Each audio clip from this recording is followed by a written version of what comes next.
Hey guys, it's Paul from Ashen Phoenix. It is Netflix and No Chill, the show about Netflix for people with no chill. The holidays are over. Uh, it's just me for today. Jestina will be back next week. Um, Punisher issue or episode 4. We're back down to the gritty uh, area of Netflix. Now that the holidays are over, we can talk about PTSD and terrible, terrible people doing terrible, terrible things. But uh, Punisher, Frank is trying to handle his shadow government situation, but he needs guns, so he has to find a shipment of guns. And we run into one of our favorite characters. I love this guy. Turk has been, other than Claire, has been one of the main guys that you happen to see in like every series of the show. He's a prevalent minor character in the comic books, but he's one of those fun characters that you see pop up all the time. And he doesn't get a great reception from Frank, who does his best to not kill him. And I'm glad too, because I love Turk and I want to keep seeing him in other stuff.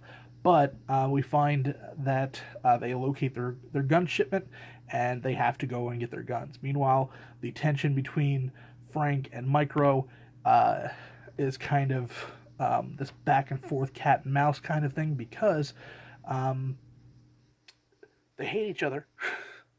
And Frank just likes playing with Micro. I really like how this is going.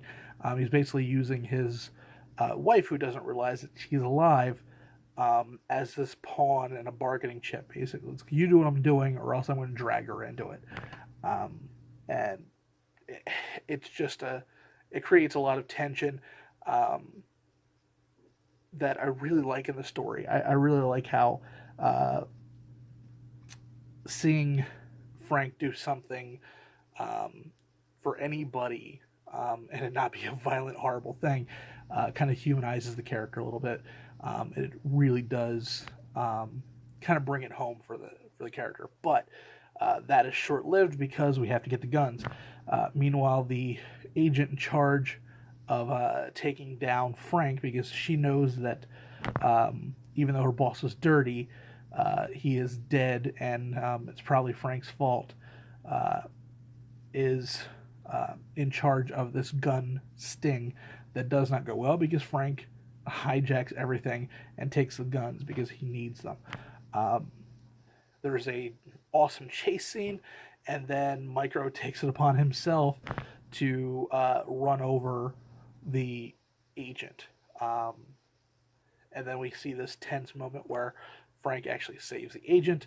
Um, Kind of reveals himself, so now people know that Frank is alive. So that is going to lead to a lot of tension between Micro and Frank, and also a lot of tension between everybody else because now um, there's living proof that Frank is alive. So really excited to see where that's going, and of course we will see you guys next week. Like I said, Justina will be here moving forward for the rest of the season, and then that should lead us pretty close into um, pretty close to getting to Jessica Jones. If not, we can always do some recaps because Jessica or Justina still hasn't seen all of Jessica Jones yet, and we might even go into some anime because I just realized that Full Metal Alchemist and Full Metal Alchemist Brotherhood are now on uh, Netflix, and I love those series. Both of them are awesome. And that's 110 episodes that we can run through. Obviously, we're not going to do it week to week.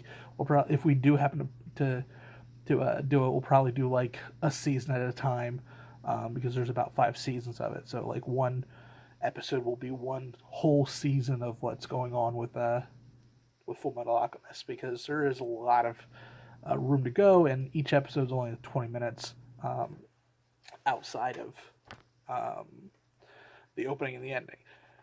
But that's it, guys. Another week down, and thanks for everybody who is a part of this show, who is watching faithfully week to week. I know I joke, but those numbers are growing, and we really do appreciate it. Thanks for our Patreon support, guys. You guys are really helping us along. If you haven't seen it, link below. You can join in. Obviously, you don't have to, but we really appreciate it if you do. And that's it, guys. And we will see you next week for Netflix and No Chill.